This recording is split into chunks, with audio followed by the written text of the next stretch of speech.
Hello everyone, कैसे हैं आप सभी।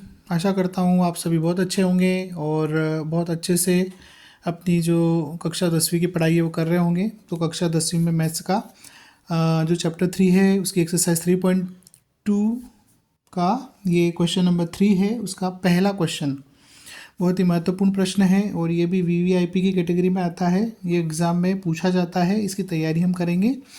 प्रश्न क्या कहता है, दो संख्याओं का अंतर 26 है और एक संख्या दूसरी संख्या की 3 गुनी है, तो उन संख्याओं को ज्ञात कीजिए।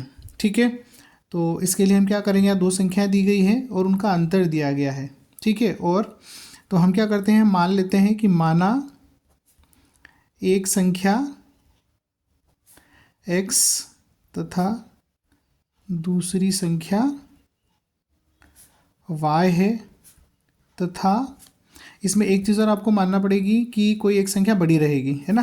तो हम मान लेते हैं x जो बड़ा है, x जो है वो बड़ा है y से। ठीक है, अब यहाँ क्या दिया है, दो संख्याओं का अंतर 26 दिया है, तो हम लिखेंगे प्रश्नानुसार। ठीक है, प्रश्नानुसार क्या लिखेंगे, x माइनस वाई बराबर 26। दो संख्याओं का अंतर 26 है और हमने बड़ी संख्या x ली है, तो बड़ी संख्या में छोटी संख्या घटाएंगे तो 26 आपको पॉजिटिव वैल्यू मिल जाएगी। ये इक्वेशन नंबर 1 बन गया। ठीक है, अब इसमें क्या है, एक संख्या दूसरी संख्या की 3 गुनी है, ये दूसरा रिलेशन दिया हुआ है। तो हम लिखेंगे कि फिर से प्रश्नानुसार, पुनः प्रश्नानुसार आपको बोला है कि एक संख्या दूसरी की 3 गुनी के बराबर है। तो आपका बड़ी संख्या कौन सी x है, तो प्रश्नानुसार x जो है वो 3 गुना हो जाएगा किसके, y के, जो छोटी संख्या है उसके। ठीक है, तो x बराबर 3y हो गया, ये समीकरण नंबर 2 बन गया। अब क्या करेंगे, यहाँ पे हम जो प्रतिस्थापन विधि है उसका उपयोग कर लेते हैं। तो समीकरण 2 से x का मान समीकरण 1 में रखने पर, ठीक है, तो जब इसमें आप मान रखेंगे,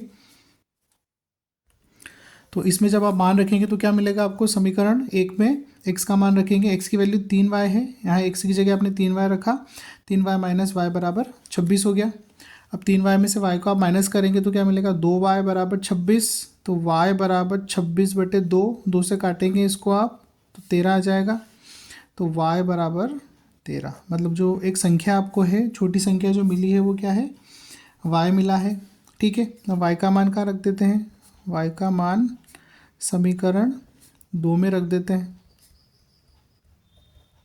आप समीकरण 1 में भी रख सकते हैं, कोई समस्या नहीं है, पर 2 में रख देते हैं क्योंकि ऑलरेडी वो सॉल्व की हुई है। तो समीकरण 2 में रखने पर तो आपको मिलेगा x बराबर 3 गुणा 13।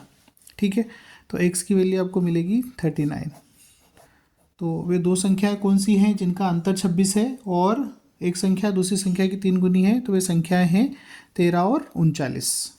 ठीक है, तो आशा करता हूँ आपको समझ आया होगा और आप इसको अगर एक बार में नहीं समझ पाते हैं तो 2 बार देखें, 3 बार देखें और इसको समझ लें, क्योंकि ये प्रश्न इम्पॉर्टेंट प्रश्नों की श्रेणी में आता है और निश्चित रूप से ये बोर्ड एग्जाम्स में पूछा जा सकता है। चैनल को वीडियो को लाइक करें, चैनल को सब्सक्राइब करें। Thank you.